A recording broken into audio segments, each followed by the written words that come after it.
5, 4, 3, 2, 1. Here we go. Well, Mr. C, how are we supposed to get over this? Fly on one of your reindeer? Was that necessary? Okay, let's go. Hello and welcome to the Worst Movie Ever Made, an experimental movie podcast designed with one thing in mind, to find the worst movie ever made. I'm your host, Chris Hockman. I'm joined by my co-hosts and fellow mad scientists, Rob Scucci and Bob Hassick. Hey guys, how are you? Why are we doing stand-up with muscles? Good question. I am good, Chris. How are you, Bob? Well, that's a good question, Chris. Why are we doing stand with muscles? Who suggested this piece of pile of shit? Bob is the infamous like Hulk Hogan fan of the three of us. Whatever. You know what? Whatever. I have nothing to lose. I have students whose TikTok profile picture is me flipping double birds into the camera. So I literally have nothing to lose at this point. Yeah. Half my pension is leaving in my divorce. I have nothing to lose. Let's keep going forward. All right, so you ready to explain this? Because I'm not not doing the usual thing where I charm the audience with anecdotes about my personal life. I'm done, dude. I just overshared. So let's just keep going from there. Yeah. All right, here we go. Rob, don't type. It's too loud. I have it. I emailed it to you. I got the email and I fixed that problem. My webcam is no longer recording the ambient room noise as well as my microphone. Okay. Right. Bob, I know you have dinner guests, but it's time for your explanation. What are you giving them? You could have at least capitalized Hollywood. Eat up, suckers. Turkey ass. Bob? Really quick, Bob. Capitalization A, B, Oxford comma. Come on, dude. Go ahead. Yeah, capitalization doesn't count when it's not anyway. Fine. Right. Why'd you open it ahead of time? That's ruining it. I had to get it. You know what I'm gonna say. Because I have a soundboard. I have a soundboard over here. I have Discord over here. I have a little clock for the game bar, clocking that all down so I can write down the timestamps as I play the clips. I have a complex operation over here. The more he knows, the better. I think I'm only missing one capitalization. Okay, Oxford comma, I'm gonna defend, but capitalization, fuck. No, that. you didn't. You didn't use the Oxford. Go ahead. I'll break it down later. Oh, I didn't. Yeah. Oh, you're right. I didn't. I just saw it. You're right. I didn't do. Okay, here we go. Asshole. Hardly. You guys are so dumb. I know. Hardly a Hollywood holiday hit has Hulk Hogan hurling hoodlums, heaving haymakers at henchmen, and having half the har-hars as the Holocaust. You didn't capitalize Holocaust. Is that the one you didn't think you needed to capitalize? Are you one of those apologists that thinks it never happened? I thought it was. Rob, that's what you're gonna get him on. Yeah, I thought it was Hollywood. Of the Holocaust. Yeah. All right, guys, that was a win. How many har-hars did the Holocaust have? 6 million. What? Twice as many as this. So the movie had 3 million har-hars, is what you're saying. Go ahead before we get canceled. Yeah, which is just now. I've just been informed. Rob, you said that. I didn't. I have just been informed. Right. Did you notice here we go. where I did that movie thing where I turned my head because somebody else was talking to me? It was our producer telling us we're all friends. Yeah. Gotcha. All right. Hulk Hogan plays a bazillionaire. I'll keep this succinct, I swear, Chris. I'm not going to ruin the piece by piece. He plays a bazillionaire who gets an unlikely head injury and suffers a very selective form of amnesia. Yeah. And then is convinced he is Santa Claus. Now, he decides to help or defend an orphanage from a small group of weird villains. He beats up way too many people in front of cheering kids. That was the whole movie. That's true. He does. He does. He leaves quite a path of destruction in his wake and eventually regains his memory while saving the orphanage, sort of. Yeah. I mean, we're going to go through the details. Not soon, even, yeah. Yeah, this really is what we're working with. it's a garbage premise. It's a very weak script for a movie that's barely about Christmas. Like, it really is not a Christmas movie. It's really no. Yeah. All right. All right. Well, thanks. Let's throw it to the best YouTube comment. All right. Rock people run fast, but problems run faster. Worst comment on YouTube. I brought in two. One's really short, and one's the exact kind of psychopathy that I seek out when I look for YouTube comments. So first one is short and sweet. It's pithy. Shawshank Redemption been real quiet since this bad boy dropped. So that's good. Now here's the one that really put a thorn in my craw, I guess is what I will say. Okay. Yeah. Released just 3 days after Clinton's re-election. How ironic. It's also unfortunate for The Rock that Red 1 is also similar when it comes to being a Santa-themed film released around the time of a presidential election. Red 1 is similar to Santa with Muscles in the fact that it is a Santa-themed film which also re-released after a president won a second term. Though Trump's second term win was after he left office, it was still a second term win nonetheless. Just like what Bill Clinton won shortly before Santa with Muscles was released. Yeah, well, I hadn't made that connection, but now that I see it, I'm better for it. Thank you. What insanity! Thank you to what was the username? Do you know? Epstein. I didn't bother clipping it. I didn't bother. It's on the trailer. So I'll pull it up. Epstein with a blue check mark next to it. Yeah. Let's throw it back to Bob for the worst production. Yeah. This is our best episode. The queen of horde. You just wait till we get the Hulk Hogan. The worst production. Yeah. All right. So what? Okay. So what did they do wrong with this one, Bob?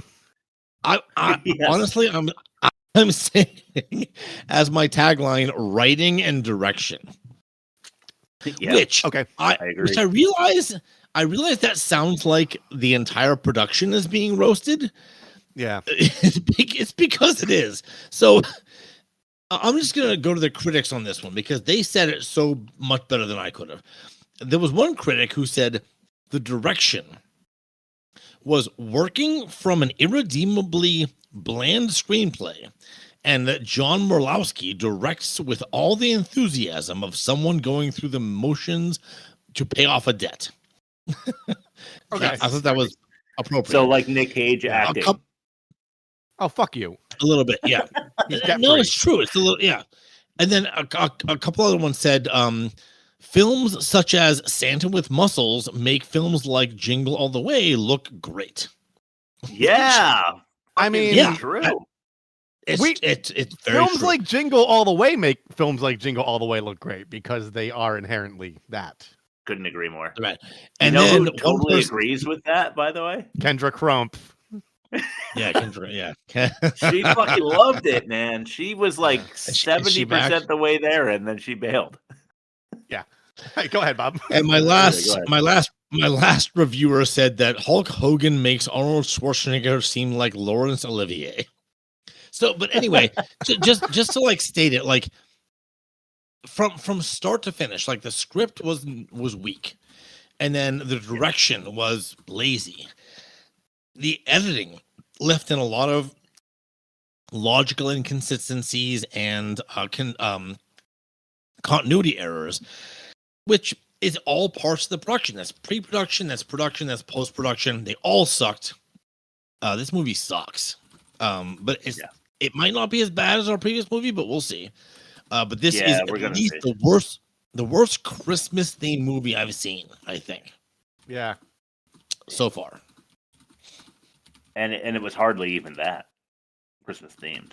Hardly. Yeah, I said, yeah. No. I'm gonna be mostly silent. Yeah, I'm gonna be mostly silent on piece by piece because I didn't write down notes, but I remember a lot of things. So I'll chime in. Chime in when I think of things. Just riff. Yeah. Right. You have all the inconsistencies. Like everybody knows that. You're the best for that. Yeah. So. Yeah, they're off the chain. Everybody knows there's so many. I'm not gonna. Yeah. You know. Yeah, that's when he's gonna interject. Yeah. All right. So are you ready for piece by piece? Yeah. As I scramble to write an ad read to use later in the show. Okay, here we go. Don't worry, we can hear you typing loud and clear. Hey, you do. Here we go.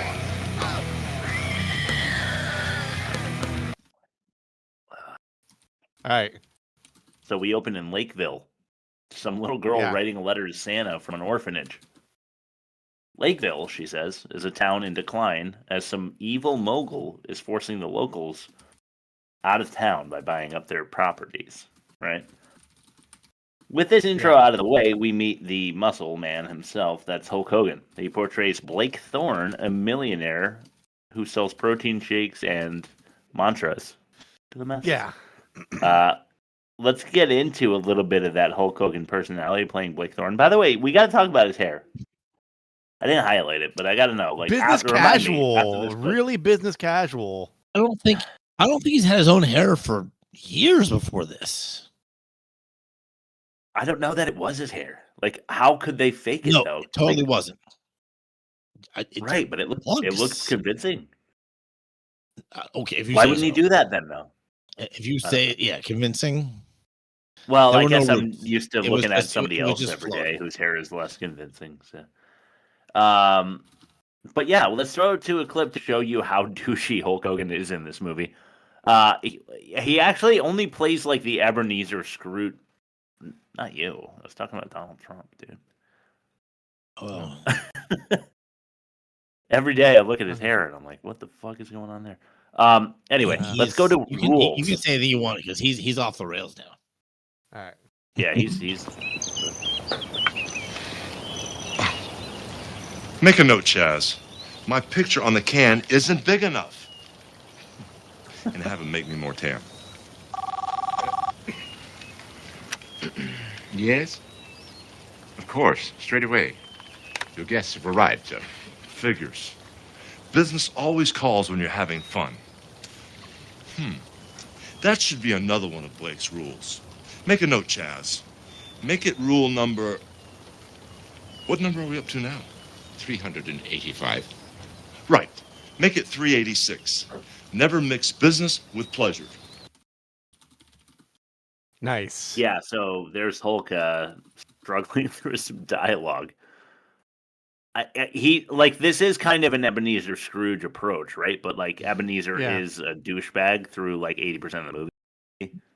Yeah. And then the last like 10%, 20% of the movie, you're like, oh my God, he's so nice now. I love it.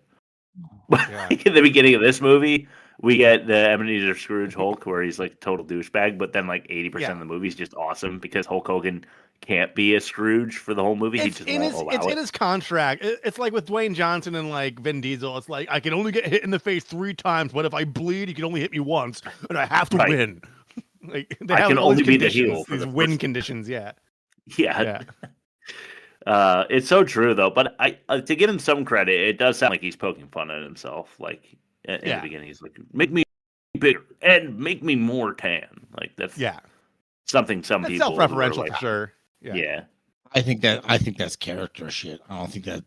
Yeah, you don't think that he even realized it was like about him? I'm sure he did a little bit, but it's just a matter of like he's taking the paycheck and they're just building the story. I don't think it's self-awareness to the point of giving him any credit. Let's just say that. Okay. I agree because I'm like after a day of filming, he's driving home and he's like, "Wait a minute, I think they were making fun of me." Yeah, exactly. Yes, like, yes, Rob, exactly. Already on camera. His entourage play paintball with him and ride dirt bikes with him and evade the police with him. He ditches his buddies, who we like don't see again. Like the guys he's playing paintball with, he just like leaves them for the cops. Yeah, ever. And then he like does like a full somersault out of the car, like lands, no damage taken, and then runs into a local mall. But his friend also picks up the wheel immediately and is safe. Oh yeah, he's like, no problem, got this. Like you only find out later when his truck is on property. You don't know that until then. Yeah. Yeah. Cops chase him in, and he switches from his fatigues to a Santa suit. Through a very elaborate set of circumstances, he gets bonked on the head, and he is. Yeah, Like, very I mean, like the stretchiest of stretches, and we've got a few of those in this movie. Yeah. So once he forgets, Mr. Frost, the evil mogul that girl was talking about, is trying to obtain local shoe store. I think like a local shoe store from a guy, right? Yeah. And this is how we get our introduction into the henchmen, who don't matter in this movie at all. Yeah. That Mr. Frost uses for intimidation purposes to get these properties out of the locals, and they're a twisted group of rejected university scientists, each with their own very intriguing abilities. You want to meet 30% of them are in Biodome. Yeah, that's so true. He's right. Until you mentioned their specific skill sets, like, isn't it the same premise as Norbit? Like, it's the same premise. Like, orphanage, the big strong brothers. Yeah. Three big strong brothers. I know Norbit's out of the competition for right now, but still, it's just it's so similar. Well, it makes the bumpers more timely. Yeah, they do. More appropriate. Yeah. So let's meet those scientists in this clip. It's called Spring. Since you're going to be hanging around a while, let me introduce you to my staff of scientists. Don't be disturbed by the fact that they've been kicked out of some of the finest universities in the world. They've always just been a little ahead of their time and the law. Allow me to introduce you to the world-renowned geologist, Mr. Flint.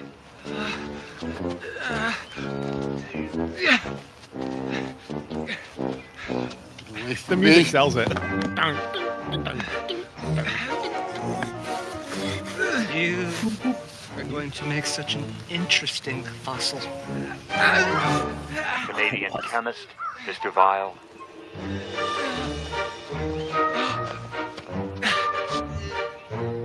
Some find the scent of methane gas offensive.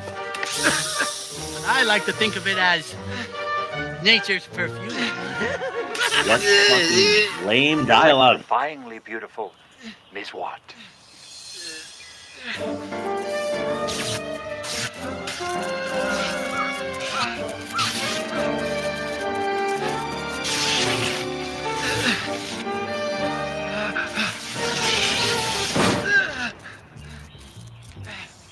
Oh, spring. The target audience doesn't know what methane gas is. They're not going to associate that with farts. Yeah, true. That's a good point. Yeah. It's cow farts, really. Yeah, it's all farts.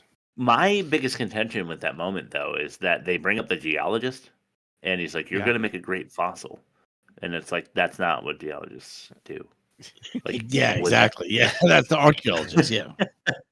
Yeah, that's what I wrote. It's an archaeologist, and then I wasn't even like 100% confident that it's not like somebody in a more specific field these days than an archaeologist that has a name that deals with fossils. But yeah, an archaeologist, not a geologist. So like right off the rip, we're talking about like just the shittiest possible dialogue. A guy in an elf suit finds Blake dressed as Santa and unconscious out back. He thinks he's like a drunken Santa guy, which, you know, they exist. I'm not saying they don't exist. So he robs him, and then he finds out that he's Blake Thorne. So he's like really desperate to use the guy's Blake Thorne's credit card. And he goes like to a very well secured fingerprint reading ATM that apparently existed in the 90s that I never saw at any mall. Did you guys ever see one of those? Never once in my life, Chris. Wait, saw what? What was the question again? The biometric ATM machine. Yeah, does the thumbprint. Oh my god, definitely not. There were barely ATM machines then. It was like that was 96. Yeah, there were ATM machines. Yeah. Two things. One, they weren't biometric with a thumbprint. Second, they weren't left-right hand biometric thumbprint. Yeah. Yeah. Again, very good point. I wasn't in California. Is that what this was set? I think California. Probably. So maybe they had. I assume. Okay. Because it's Hulk Hogan. Probably in California. Okay. So I'm gonna. It depends on what age he was, because eventually he moved to like older California, which is Florida. You know, Yeah. it's like California for like really old people. Like he Yeah. eventually went there. So Santa goes back in after he's awoken, and he's completely unaware of how he got in the costume or even who he is. Lenny, the elf who robbed him, convinces him that he's the Santa Claus, like the one, like the actual one. Yeah. Like, not only is he convinced of a different identity, because Lenny is so convincing, he convinces him he's a mythical, magical Mr. Creature from like all times who is like a demigod that like, does the impossible every Christmas. Yeah. And he's just like going along with it. Like, okay, well, I'm going to go into this mall and let kids sit on my lap. Yeah. And I'll go back to the North Pole for Christmas. I guess I just won't think about it too much right now. Because it's a lot. It makes no sense because, like, if he has amnesia, it's like, how does he know all the Santa Claus lore off the top of his head like that? Like, it doesn't make any sense. Yeah. Right. Everything about his amnesia, everything, like literally everything about his amnesia made zero sense, which is like most amnesia films of the 80s. Yeah. But this is 96. This is the same year as Titanic, 2 years after Pulp Fiction. Don't give this any credit. Let's move forward. Stop. Let's roll. Yeah. Let's talk about the one and only amnesia movie that really matters, and that's Overboard with Kurt Russell. That's the amnesia movie. Memento was the only one that matters. No, stop that. Nowhere near as good. Stop that. We covered that one. We didn't cover fucking Overboard. Yeah, I know. I'm saving it. Episode 500 or something. Yeah. While in the mall, he beats up two young punks attempting to steal fundraiser money. To thunderous applause from the local mall-going onlookers. Yeah. Bob, you kind of mentioned this already, but like everybody's like, "Oh my god, that's amazing! The violence that's happening here by Santa Claus. He's really in front of ripping these guys to shreds." Yeah. Hooray! Santa's violent. Yeah. Exactly. Yeah. Super good. After the Santa gets the feeling that he needs to go to an orphanage, he just like walks out and he's like, "I need to go to the orphanage." So like I think that was the weakest like story like plot moment where he just like walks out of the mall and he's like, I know what I need to do. I need to go to the orphanage. Yeah. And just goes there. Like that's how we continue the story about the orphanage and Santa. You don't see things that loosely tied in movies like pretty much ever, but here you do. Funny enough, the villains also feel compelled to visit. The orphanage is a new target for Mr. Frost. He got the shoe store by way of torture. Yeah. So now he's on to the orphanage because we gotta get that orphanage, So like he sends his goons. Well, I mean, like if you have an evil master plan, your first two targets are always shoe stores, number one, and then number two orphanages. That's like the plan you need to roll out. Step 1, shoe store. Step 2. Yep. Step 3. Step orphanage. 3, orphanage. Yeah. Yeah. Right. You know what was weird to me too is that they're like, okay, we're going to introduce these 3 fucking crazy scientist people, and we're not going to introduce henchman number 1, who's like some weird like doctor guy who's like into the owner of the orphanage. Yeah. Yeah. But he's like hitting on the owner of the orphanage, like they grew up together or something. They show up and he's like, "You have like 6 days to surrender the orphanage. You want to bang?" And she's like, "Of course not." And he's like, "Okay, I'm gonna rip a statue out from like the front, and then that'll make you want to bang me." Yeah. But Santa shows up just in time to stop their speeding truck from running over an old man who works at the orphanage. Which is a fucking insane clip that you must see, and it's called Merry Christmas or Xmas. Get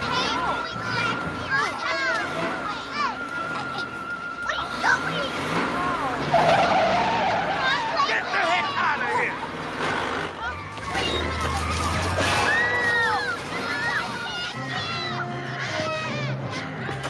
Where do you get off? Some of our homes destroying our property. You better stop there, or you're gonna have to That's kind of sick.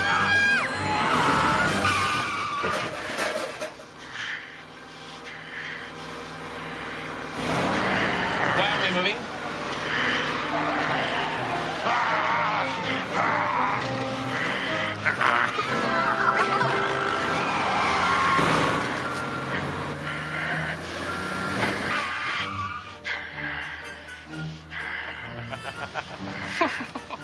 Merry Christmas, Santa!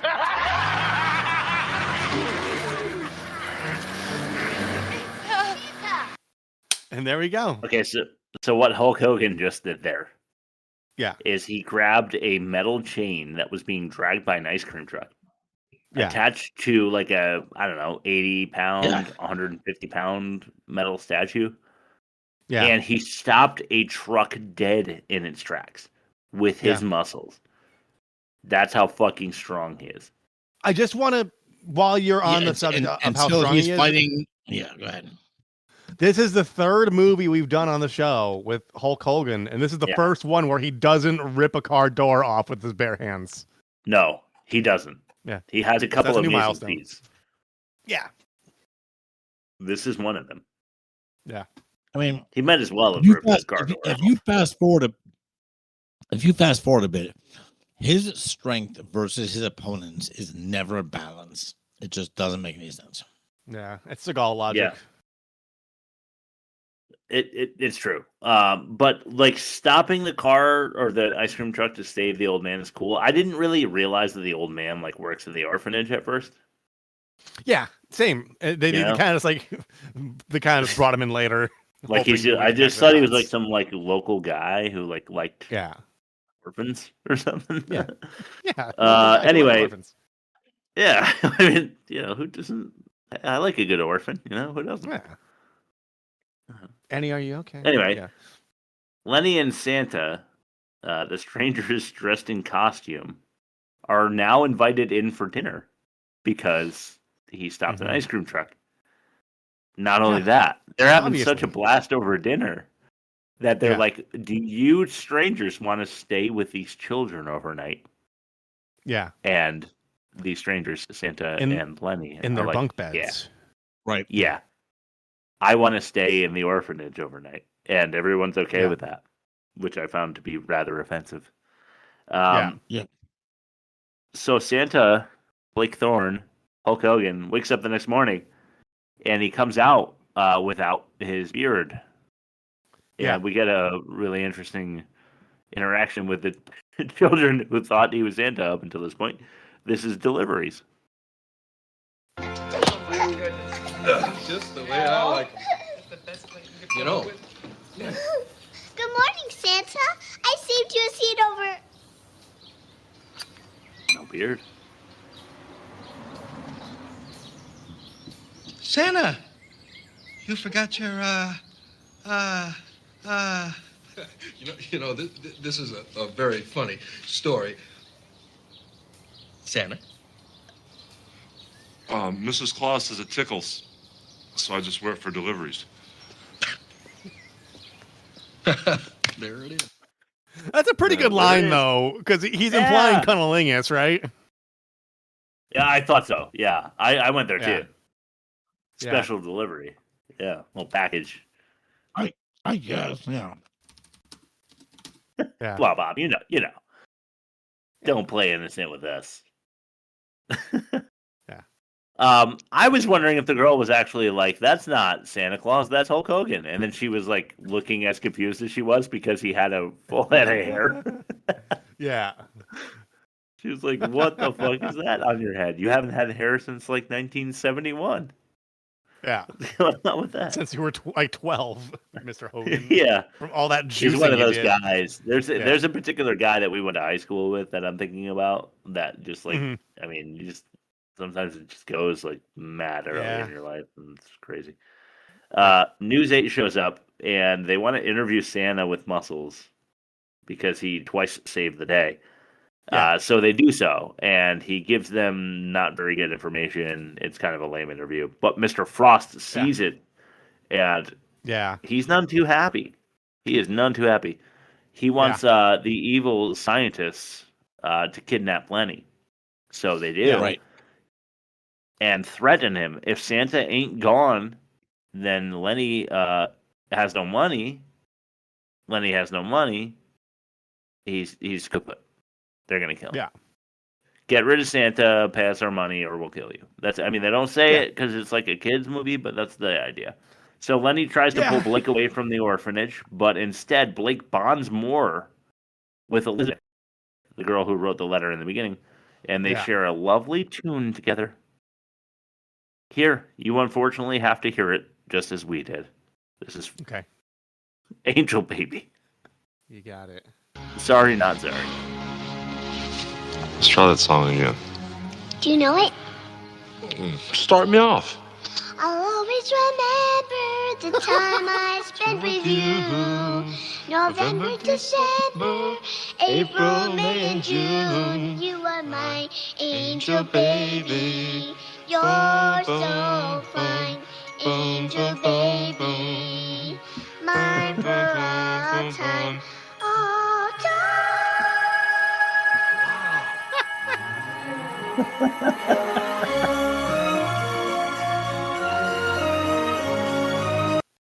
Nice. What are we supposed to take away from that? Her angelic voice does what? It makes glass light up, and then transition to the scene. crystals correctly, so they run up the walls of the orphanage into the windows.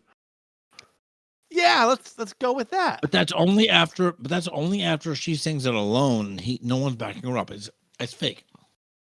Yeah. Yeah, 100%. After Toon Time, the evil gang tosses Statue's head through the window. Same as the statue they stole before, I'm guessing. And it has menacing words attached to it. 1 day left of shopping until Christmas. It says, and now we're all just fucking terrified because it says that scary thing that it says. So Blake goes out to confront them, and he beats up the doctor and the chemist, and then they they flee. Yeah. So I'm not sure why they were there. They broke a window. I guess that's a win. This inspires Taylor, an orphan boy who was in the orphanage. You didn't know that until just now, when everybody's like, "Hey, where's Taylor?" He had 1 hour earlier, and he was like, "We're leftovers. Leftovers. We're leftovers. Yeah, we're the dude. Hey, listen, the leftover Thanksgiving sandwich, it's the best thing on the menu, in my opinion, for Thanksgiving. Yeah, it's not like they're gonna send him to a kill shelter. He just has to wait a little longer for parents that love him. Yeah, bro. You just wait another day, and then all of a sudden you're covered in gravy and cranberries, and you got a little mail maybe. You crisp out that bread, some turkey. And then I've been known to throw buttered corn on that bad boy. Yeah, some aspiring couple that can't conceive. They're just like, I love him. Do you have him in brown or blonde? And then they're like, no, that's not how it works. They're like, okay, and then they leave him. You remember in Raising Arizona when the guy's like, they had a baby with a heart on the outside. Yep. With Nicholas Coppola, yeah, great film. Yes, Nicholas Coppola. That's right. Which we covered. Where can they find that episode? www.theworstmovieevermade.com. If I'm not mistaken, my whole family had COVID, so I recorded that episode while driving in my car. Yeah, that's probably right. Wow, that's true. Yeah, one of our better episodes too. Yeah, it was a fun episode. It was. So Taylor's about to attack Mr. Frost and his goons with a fucking slingshot like a moron. Yeah. No wonder he's still not adopted. And then Hulk Hogan stops him from shooting a BB house, Yeah. And he's like, "Hey, listen, don't be an idiot." And here's a little. So I wanted to I just wanted to show Lenny and Hulk Hogan jumping over the gate again. Can we do the opener? Okay. Can we do Tosser? Yeah, and I'm dumb because I clipped it twice. I could have just used the same clip both times, but I have an opener which is Tosser, and then I have Tosser again. Well, I never do this to you, so. Well, Mr. C, how are we supposed to get over this? Fly on one of your reindeer?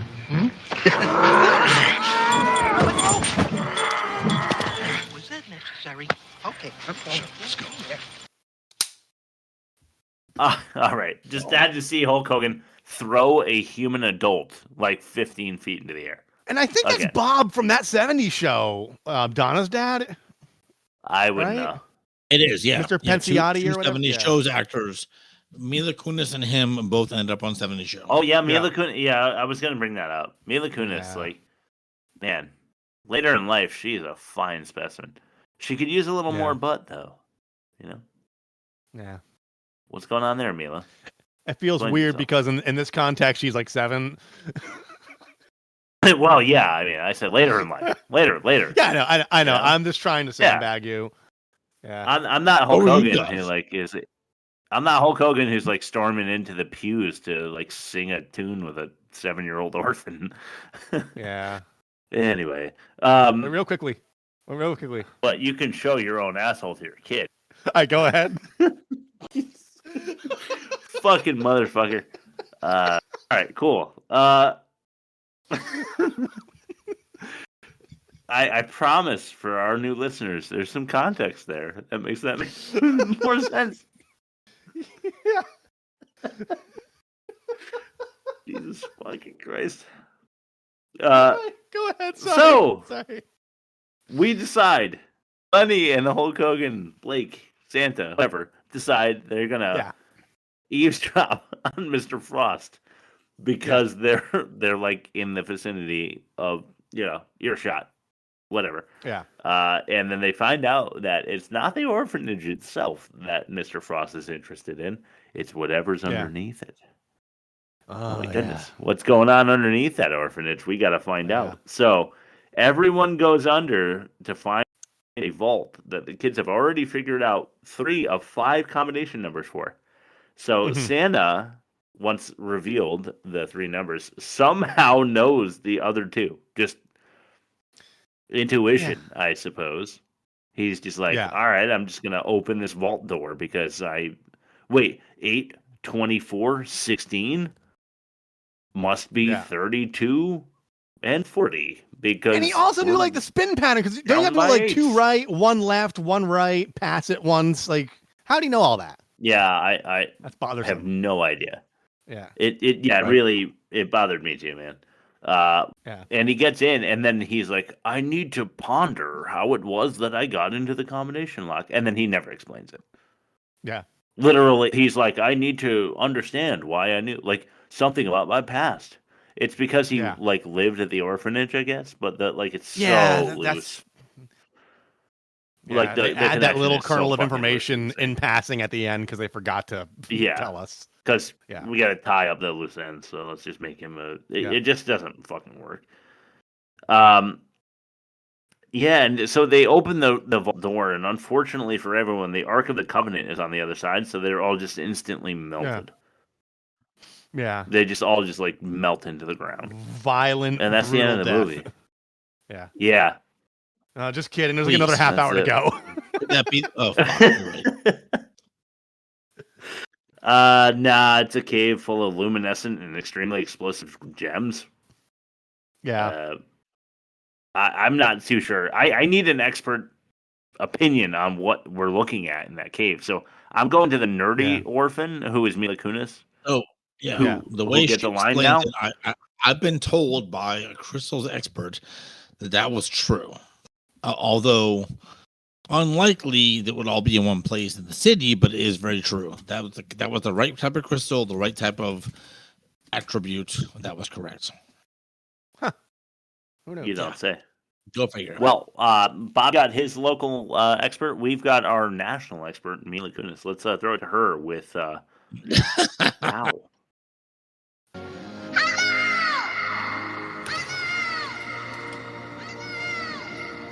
Hey guys, I know what these are. These are piezoelectric crystals. I read about them in my geology book. They're quartz crystals with natural electricity in them. Vibrations make them put out power. That must be worth millions. Electricity? Can't they? Taylor, put that down. Okay. I told you so. Everybody out and watch your feet. You don't want to step on one of those. Watch your feet. Come on.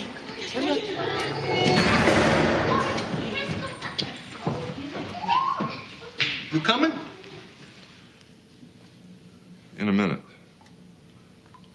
I just want to figure out how I open the vault. Right, see? Hey, you're Santa Claus. Come on, let's go. Then Dr. Blight was right. Why am I not at the North Pole then? And how do all the kids in the world get their presents tomorrow? Those are the $1 million questions we need answered. Yeah, so Bob, your local expert, is it Dustin? Yeah. She knows about Yes. the crystals? Okay. Yeah, she does. But is she when is she coming on the pod? Because you gave us a teaser and you were like, she's coming on. Yeah, but not this episode has nothing really to do with crystals. I mean, it does, but I mean, so she said when she was watching it, she said when Mila Kunis's character described the crystal types and what they are, she said, okay, that's actually fact. Like they do hone electricity and they are this blah blah blah, and she said yes, those are the crystals. But everything so after Dustin that is saying that there's a quartz out there that can dust electricity. Yeah, but everything like that happened with the crystals from that point forward was complete bullshit. Like it's just like if you drop one on the cave around of the cave, it's not going to explode in your feet. It's not just going to explode. Yeah, it's not going to tear your feet apart, which it didn't do in this movie either. No, yeah, it did. Yeah, correct. Okay. So, as you heard, Hulk Hogan, Santa, Blake Thorne needs a minute to like think about how he got into the combination lock, whatever. And Money's like, okay, I got you. I understand. You need some space. Let me give you back all of your stuff, except of course your wallet that has your identity and your money and your. That was just, that was such crap. Like that guy should have had his comeuppance many times over because he was the main cause of all this fucking shit. Scumbag. Yeah. Agreed. Such a scumbag. Yeah. So Hulk Hogan's like, okay, I'm going to take a couple minutes to think about how I knew the combination. Like he's like, I haven't jerked it in a while because I'm in an orphanage. So like I need some cave time. You know, that's fine. And he like after he's done doing what he's doing, he goes back upstairs and everyone's being held hostage by the like doctor that's with the scientists. Yeah. And then Santa comes upstairs and chases him into the bell tower. Just having like a chase up to the bell tower. Then they battle. Although Blake Thorne, Santa, Hulk Hogan wins, he is thrown into a dump truck by the animatronic Santa in another stunning display of bad luck that happens to him once more. Yeah. Like, this is the part that this is the illogical inconsistency that got me. Like, he had a physical battle with a weakling, like this thin scientist who had some like questionable martial arts skills. He could throw a couple roundhouses, right? Yeah. But then after Hulk knew how to incapacitates him, Hulk is just standing there, and this animatronic Santa Claus that probably has the torque of nothing pushes him out the castle. Exactly. Yeah. Right. I thought when I first saw it, oh, that's another henchman disguised as an animatronic thing. As an animatronic Santa. Yeah. That's what I thought. And then when I realized, no, literally. it was crap.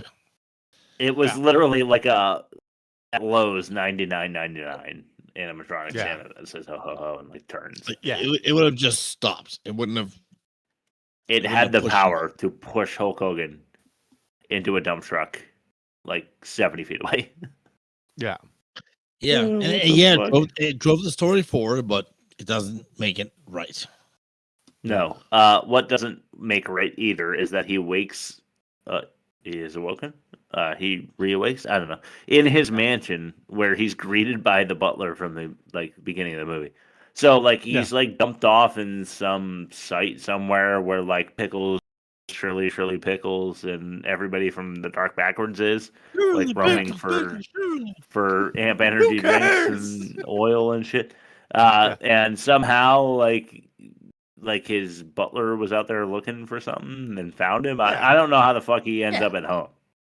But he's like back in his No. bed, and he Yeah. wakes up, and he's like, "What day is it?" And Gandalf's They like, "October the 23rd." If you want to know, they did mention something about the sanitation guy. That he Oh, did discovered they? him and brought Okay. him back. Yeah, briefly. It was the butler who did that, or whoever the guy who is. You know. Yeah. The guy that threw the plate at him. So he desperately calls the orphanage because that's what you do if like you want to get back to your life that you were building at the meaningful life that you had, not the empty rich one. You know. Yeah. So when he desperately calls the orphanage, the mad scientist mafia have a plan to thwart him. And we have this on tape. This is a Santa Clown. Oh yes, it is Santa Clown. Leslie, the kids. Oh. Operator, connecting with the Lakeville Orphanage. Hello? Leslie, it's me. Santa. What do you want? Huh? What do you mean? Ray and the kids okay? I remember Dr. Blight was there. Elizabeth screamed. And I think I fell off the roof. I'm sorry I left you and the kids. You're so full of it. Just leave us alone. Why don't you just disappear forever?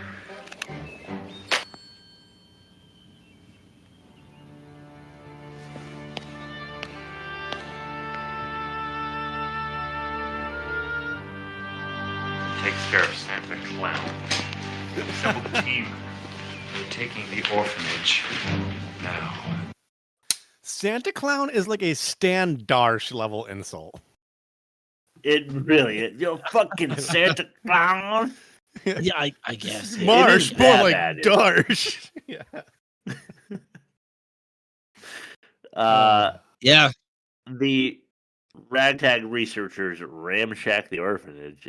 They force the children into the mine, the explosive crystal mine. One problem: he can't get into the vault. Mr. Frost doesn't know the combination because he's not Santa and he doesn't know magic, so he can't just like undo the vault and get in there. So, and he's not Bad Santa either, who knows how to break into vaults. That's a good movie. A distraught Blake Thorne is, it's fucking good. A distraught Blake Thorne is forking his breakfast around his plate like a melancholy preteen when he gets a call from Lenny. Yeah. And now we have new motivation to get this movie back on track. Let's fucking do this. This is a clip called Mission.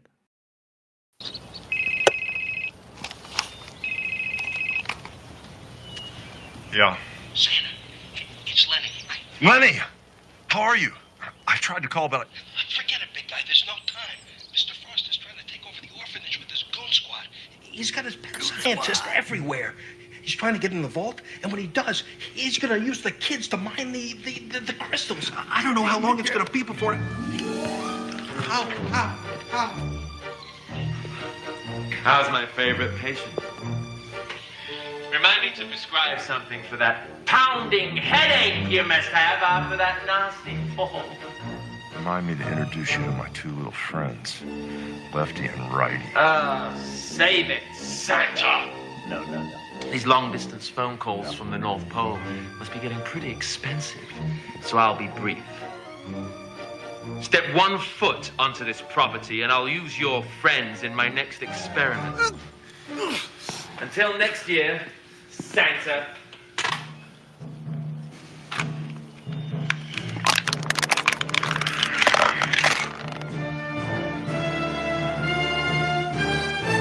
Gentlemen, we have a mission.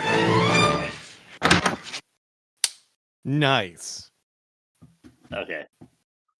Let me introduce you to my friends Lefty and Righty. Yeah. Can we let that waft a little bit? Let the fart of that dive seize the air. Breathe it in. Yeah. Really dumb. We know Chris was bad. Determined to save the kids, play cops in I feel like I can't even like this movie is so fucking stupid. I feel like I can't even legitimately finish it, but I'm going to try. It's a ramshackle affair. I definitely went at like 2.5x in the third act because I just had enough and I had to I needed the information, but I didn't want to sit through it. Yeah, I watch these movies at 0.8 so that I can make sure to get every line of dialogue. Oh no! I'm just kidding. I don't do that. Determined to save the kids, Blake hops in the Hummer with his holiday horde, and they head to the house of homeless. Feeding the kids, but of course, the house is. And they have a home. Almost thwarted by a bazooka. A deputy has a fucking bazooka that he's aiming at Ebenezer Scrooge here. And he literally fires the bazooka at him, but it misses him and then hits the guy. You know the guy with the teeth that the fucking dude that's like the sheriff or whatever in this fucking movie. The guy that's in a bunch of big head of shit. And he's only in it, because he's got a huge fucking head and his teeth are all fucking crazy and his eyes are insane. Like he just looks like a nut job. He's like Timu Kurtwood Smith. Yeah. He's the guy that's opposite what's his name? You can do it. He's opposite Rob Schneider in Waterboy. He's like the other hick. Yeah. What? Yeah, that guy. He's an extra in that movie. I'm pretty sure. Yeah. Yeah, I guess. Anyway, here's what I wrote in the outline. That's fucking Mila Kunis. Apparently, it took me this long to realize. 72 minutes into the 90-minute movie. Yeah, well, because now they're highlighting her, but at this point, I realized it's Mila Kunis. Pretty sure I turned to Aaron. I was like, "This is fucking Mila Kunis, right?" And I showed her my phone. Yeah. And she was like, "Yeah, that's definitely Mila Kunis." And I was like, "This has to be one of her first movies. This is her premiere, her movie premiere." Yeah, because she was underage. She lied about her age to get on that 70s show, which premiered 3 years later, 2 years later. Yeah. So did she lie about this one? She was 22. She had to have been I think she was 15, but she lied about being 18 to get on 70s show, which means she had to have been 9 or 10 here. Yeah, right. Who knows? So Dr. Watt, the crazy scientist from earlier that exploded a rose with her electric hands, that's all we really know about her. She threatens Santa with electric hands again, and she also threatens him with a jacked Asian. But Lenny pours water on her, and Hulk takes care of the jacked Asian by punching a pew with his hand and smacking it up into his. Oh, he catapults it into his face. Yeah. Yeah, or he kicks it or something. I don't know. Who cares? But Lenny pours water all over Dr. Watt, which is a fucking crazy move because that's an execution. Mm-hmm.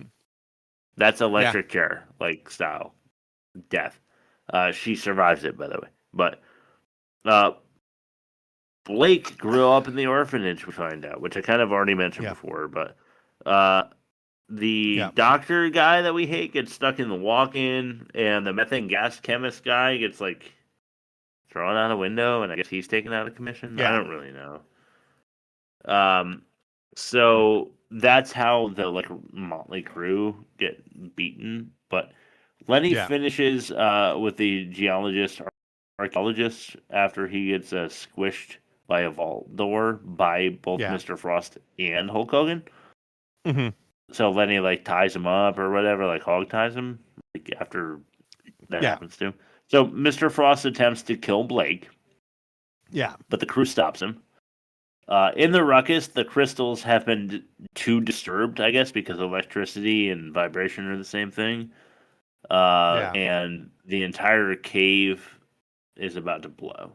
So the energy of the vibrating crystals takes down an entire orphanage. And to Bob's credit, he said that Hulk Hogan doesn't really save the orphanage. You know why? Because it's fucking electrocuted to the ground by crystals. It's irreparably destroyed. Yeah. It's the other person's house. He's like, I have a place, and I'm like, no, that's not your place. That's not how property values work and property ownership works. Yeah. But go ahead, do the fuck you want. Anyway, let's move on. He is a billionaire. Yeah. So he is. Yeah, he can just like, he can do what he wants. I'm a billionaire. Yeah. So let's read the clip. This one is like kind of the closing clip. Calling this one Defrost. Are we rolling? Hi, Helen Shue with News 8. Officer, please tell us how you finally apprehended Ebner Frost and his gang. Well, it wasn't easy, Helen. Can I call you Helen? Got one more here. It took exhaustive investigative reporting. Excuse me, Helen Shue with News 8. Go away. Tell us who did this. Go away. Go away. I just want to ask a few questions, sir. I guess he'll have a chance to defrost himself.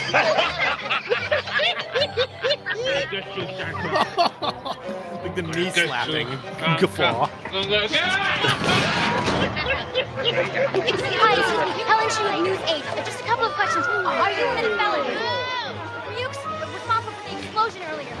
Are you responsible for that?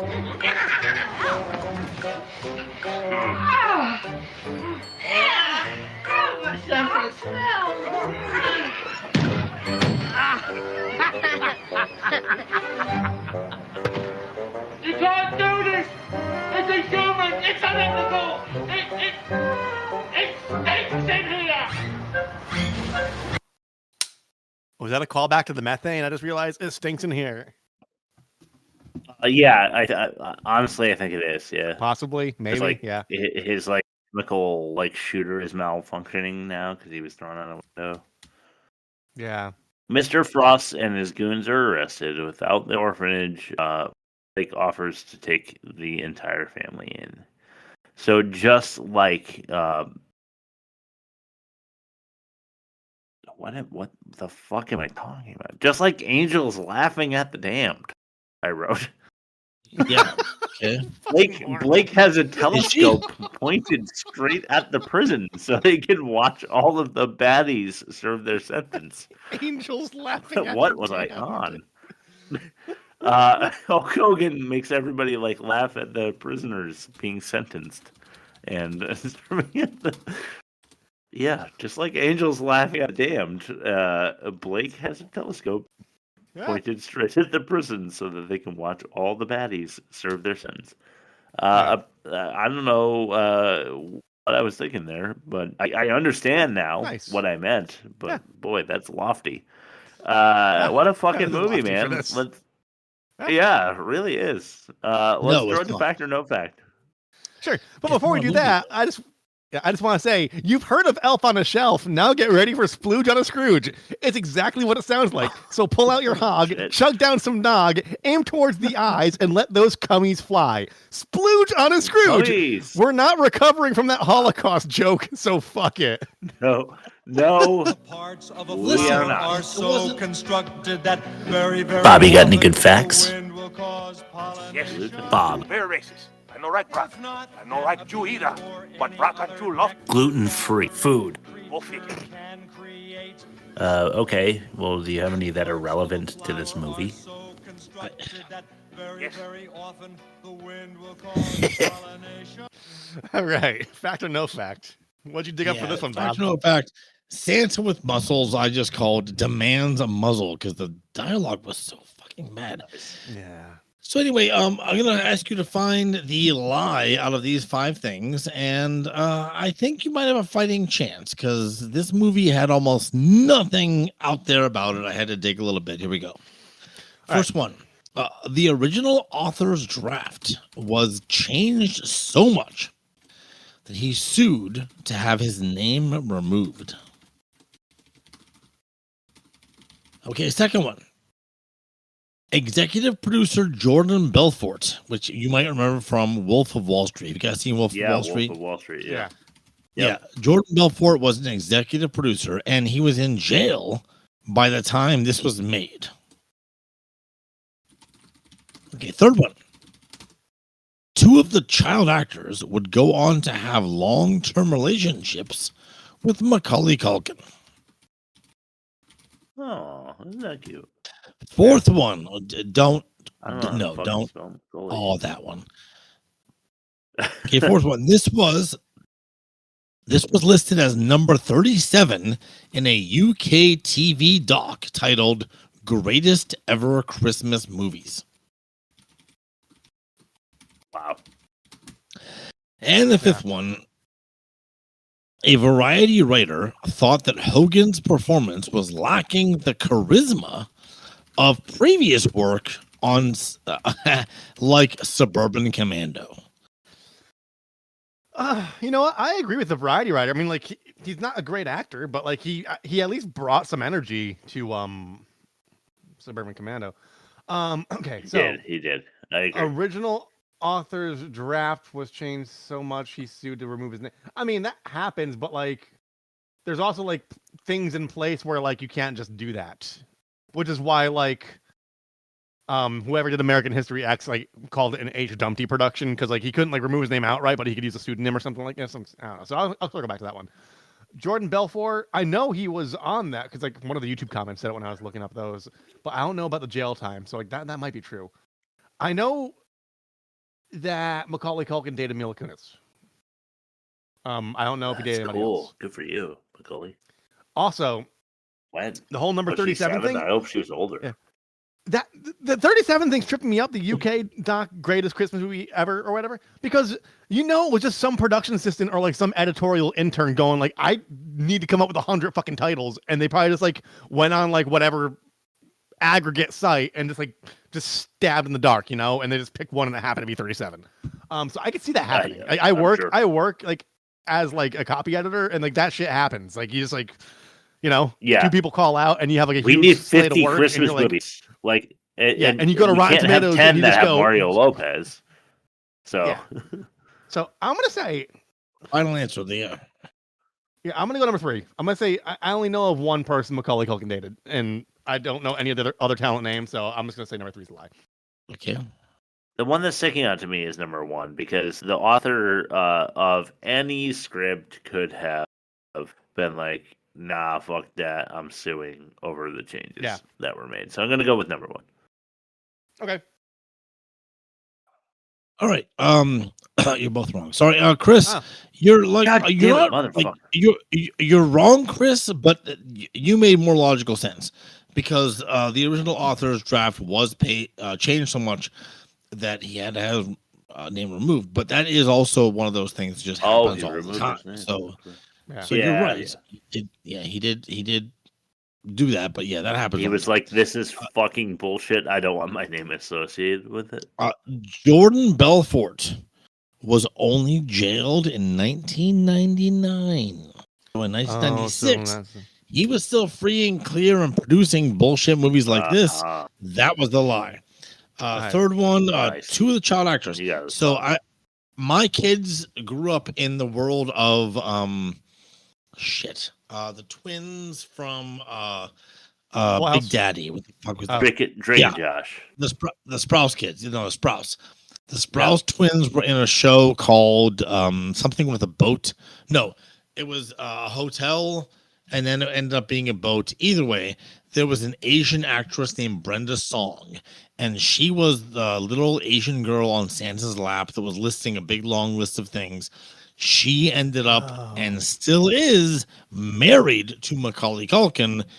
And Rob, you're right. Mila Kunis also did have a long-term relationship with Macaulay Culkin. It was long-term, meaning like it was at least 9 to 12 months. So it was a long term. This was number 37 on a UK TV series doc called Greatest Christmas Movies. Bullshit. I can't believe it's true. I looked it up. It actually is. It was a production assistant just overwhelmed with work going, I need titles. And they threw that up there. Yeah, exactly. I need to find another one. Let me find another one. A doc, find anything with, And then the Variety guy did say that Hogan's performance was lacking compared to his previous work as in Suburban Commando. And I found that to be funny. That was the first fact I actually pulled. Funny and true. That was difficult. And true. Yeah. He was not wrong. But that was a difficult game, and I'm glad you guys did a great job, even though you lost. Losing. I'm not gonna add points. Self-congratulating here. just let's move on to the next section. All right. Well, let's do what we're watching. Typically, when I look for something new to watch, it's raining little white women. My prayers have been answered. And this is what we're watching. All right, what are you watching, Chris? I don't want to say. Why not? Because you guys are going to make fun of me. Okay, probably. Oh, it's Grease too. Bob, did you say Grease too? Yeah. Yes. I mean, I probably said that a couple weeks ago, but it's legitimately true. I did watch Grease 2 again with my wife. It's my just sister, like the best. It's the my best. sister shit wants I've to ever defend seen. it on air. We'll see if we can make that happen. Because I was not a member of the pod when that was reviewed. Yeah. Yeah, I will happily watch that any week of my life from now until I die. I don't care how dementia ridden I am. I will happily dissect that movie. It is the best, worst movie I've ever seen. It is. It's up there. It's like it's. Oh my much god! more I material. fucking love that movie. Yeah, I will watch that movie like anytime. You guys want to come over? Throw it on my projector down here in my shitty basement. Would love to. I'm down. Cool. The last one, Ink Master. Oh, okay. We established Dave Navarro's no longer on it because he got like a paper cut or something, right? Yeah, he got like hung from too many ceilings, and now he has long COVID. Yeah. Oh, yeah, long now COVID. he has long Paper cut. COVID. Yeah. Yeah. All right. Also, there's like a Squid Games on Netflix that's like real, but they don't die; they just get eliminated. Oh, I heard about that. Is it good? Yeah, it's alright. It's not very good. Is that like older people or just like regular shit? It's like regular people, and they like do challenges against each other, and then if they lose the challenge, they have to it looks like they got shot in the chest, and they have to just like they died because that's like the Squid Game thing. But dude, it sucks. It kind of sucks. Don't bother. So that's what I'm watching. Somebody who is watching something more fun than that, throw it up. Go ahead, Bob. Mine were like 2/3 holiday driven. I watched Violent Night from 2022. It's a comedy action horror movie. It was mostly fun. I don't know. It was deaf Christmas heavy compared to this. So I'll just say that. Yeah. Other Christmas movie was Black Christmas from 1974. If you guys haven't seen this, it's one of the original slasher movies. It's well done. Not to spoil it, but they definitely like show the original slasher. You don't ever see the actual villain of the movie, which kind of disrupts the ending a bit. But it's a great psychological thriller because there's not a whole lot of gore. But third, I watched Manimal. It's a TV show that came out when I was 7 years old. It was 1983. It's called Manimal, and I recognize that. Yeah, the episodes are out there on YouTube. You don't have to look very hard. Once you're on YouTube, if you look up Manimal season whatever, because it's only one season. 8 episodes. Season 1. Yeah, 8 episodes. It's about a guy who's a animal expert. And he's at a local college university talking about animals, but he also can turn into animals and fight crime, which is funny because 90+% of the villainy that he thwarts is based on him just growling at people. It has nothing to do with him doing. I love it. It's really funny. It's really funny. I have more things I've been watching. I'm going to hold those off for next week. For right now, Rob, go ahead. All right. There's a 2004 sci-fi movie called Primer. It's a low budget, like $7,000 budget. Yeah, it's time travel. The guy, and basically they find out how to like do short-term time travel. So they go back 6 hours in the past and they use like that short amount of precognition to like manipulate the stock market. Right. But they find out like in that process, if they keep doing it, like they're living 36-hour long days and like they're cognitively declining. Okay. That's and cool. They don't know how many duplicates there are out of them doing that same thing, and then it just spirals out of control. It's unrelenting in its willingness not to dumb down the terminal. It was written by an engineer, so like they really go hard on like the logic of it, and it's beyond my intellectual capacity, but I could understand like the consequences of their actions in that context. But it's really good. Primer. And then I talked to Bob about this earlier this week. Bowfinger, which I think we should do for a good movie, because we've been railing on Eddie Murphy a lot, and it's Eddie Murphy's best fucking movie. Dude, I like some Eddie Murphy movies. I like it's really Murphy. good. I don't want to like shit on him. You like. No, Chris, you'll like this one. This is good movie. This is good movie material. He plays two parts, but neither of them are like ridiculous. Like, yeah, they're a little bit odd and a little bit. They're high strung and weird. Really funny. Yeah. But the writing for the outlandish character is so good. It's fucking great. And there's a couple. So there's a handful on of famous par with people Pluto Nash.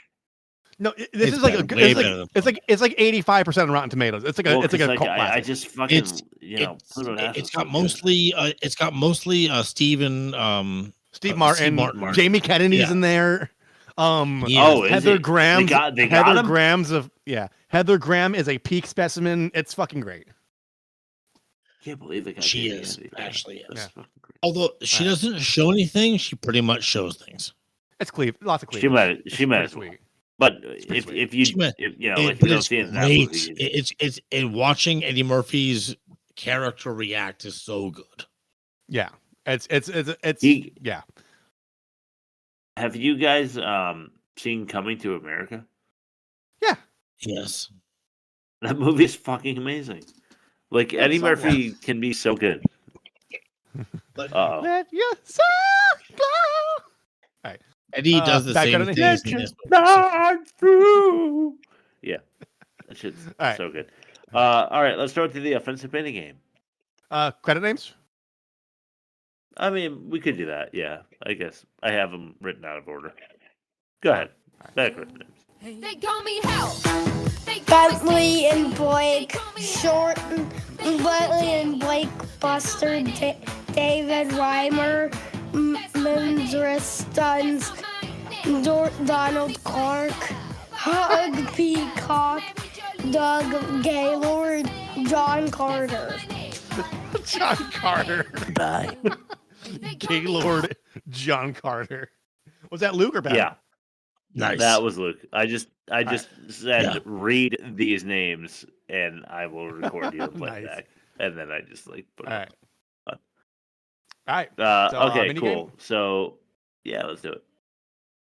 So during the offensive minigame, we decide what's offensive. In the lots of bananas for your new gorilla. Rock people run fast, but problem even faster. So we're going to decide what's most offensive or racist in the offensive minigame. All right, let's do this. Speaking of Eddie Murphy doing shit we like. Running over a dog. Or Hulk Hogan's hair. Wait.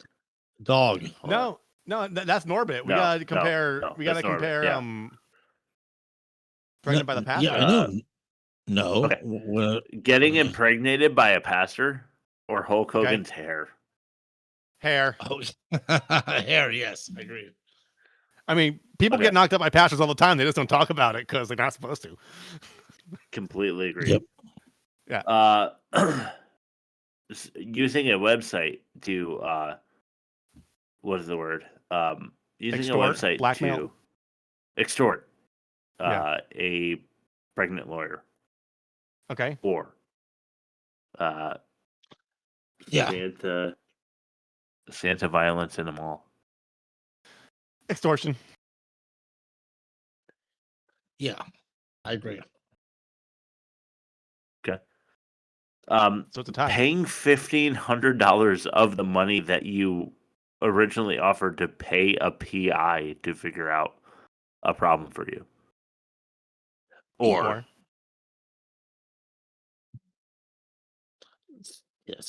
orphanage destruction. Orphanage destruction, I would say. Which upsets me because that means Santa with Muscles has a 1-point lead now. Well, yes. Yeah. Yes, it actually does. Two of three. So, which is great though, because I feel like it has no chance. So if we're going up like 1 up, that's nice. Yeah. Let's start to the movie comparison. Oh yeah. We also have to compare the movies or something to that. It's a little thing we like to do for fun. In a lots of bananas for your new career. Again. Okay. Yeah, we really hammered home that Eddie Murphy. Yeah, we're like mine. Yeah, Great minds, you know. We have, but rightfully so. All right. Let's compare these. Get out of Production here. between Pregnant by the Pastor, not Preacher, or Santa with Muscles. Tyler Perry approach for worst production, or writing and direction. I'm going to say that Pregnant by the Pastor is worse in production. I'm kind of indifferent, so Chris, if you have an opinion, let me know. But I'm not sure I have an opinion. I'm going with writing and direction. Yeah. Yeah, of course you would. Yeah. Acting, what was worse, Pregnant by the Pastor? I'm going to or side Santa with Rob on this one.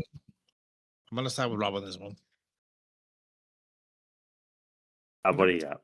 I think, yeah. What's worse? I do. I said Pastor's worst. How about for acting? Acting is Pastor's worst. Pastor. Yeah, obviously. Because there's nothing inherently bad about Santa with Muscles. It's just everybody's phoning it in because they don't care. They're not bad actors per se. They're just not bringing anything to the table. Whereas like there aren't real actors in Pregnant by the Pastor, and it's obvious. Right. Yeah, I agree. And it shows. Yeah. How about dialogue? Pregnant's worse. Yeah, Pastor's worse. Yeah, it's much worse. I don't know that we established I think this is bad. Demerit for Pregnant by the Pastor. Demerit, existing sound design. No, we had Birdemic sound design. Yeah, it was Birdemic sound design. Yeah, I honestly I agree. Yeah, you're right. I was thinking of fake blonde mustache, but you can take that. Well, okay, so you were giving one for Santa with Muscles. So, Rob, can you think of a demerit? For Santa with Muscles? Yeah. I'm thinking like something along the lines of Bob hates Hulk Hogan with a burning passion. I mean, who doesn't? Yeah. I do. Even though he's dead, I still hate him. Yeah. I try not to harbor ill will for the deceased. I but, guess like he was a really shitty. Chris, that's very topical. Good job. I'm gonna say just like slapdick everything. It was a slapdick production. That's the word that comes to mind when I think about this movie. Slapdick production. Yeah. What's worse, Birdemic sound design or slapdick production? Sound design always takes me out of a movie, dude. So I'm gonna get sound design. Yeah, sound design wins on Birdemic. All right. Pregnant by the Birdemic. It's the worst movie of the season. Did I ever? Now we have a problem. Yeah, we have a problem though. We have a tie between Ernest Saves Christmas and Home Sweet Home Alone, which is the 6th Home Alone movie. So who wants to? Can we do a Home Alone? Home Alone. It's the 6th one. That's got to be more than the Ernest movies. Let's do the 6 Home Alone because Ernest wasn't bad. Good. It really Bob wasn't. and I like Ernest, and like it's really it's good to irritate you, Chris. But like I think it'd be a better episode if we did Home Sweet Home Alone, especially one that early when he was still talking. When he was still talking to Vern, he's so funny. Yeah, and Home Sweet Home Alone has a stacked cast. Funny. I fucking love it. It's got there's reliably good comedians in Home Sweet Home Alone, and they all fuck it up. Fuck yeah, man! Let's do that. Yeah, that sounds great. All right. So you next can find week us. we'll watch Home Sweet Home Alone. Yeah, and you can find us at www.theworstmovieevermade.com. Go to there. It's a link tree there's symbols that represent these sites and the places you could listen to us and see us and hear us. There's, the Spotify, the Apple. There, you could email us. We're on TikTok. We're on Instagram. Emails, just go to www.theworstmovieevermade.com and then click the thing that you most identify with, and we'll be there. Bob, what's your last word? Oh, it's obviously going to be shoot. What was that word that Hogan said? Oh, shit. Har-har? No, God. no, Rob. Get that out of your mouth. Yeah, let's just do it. Holocaust. Har-har. Har-har. See you guys. Great. Well, if we weren't canceled up until now. No, it's. We're saying this is okay. Yeah, you're right. Okay. And I thank you.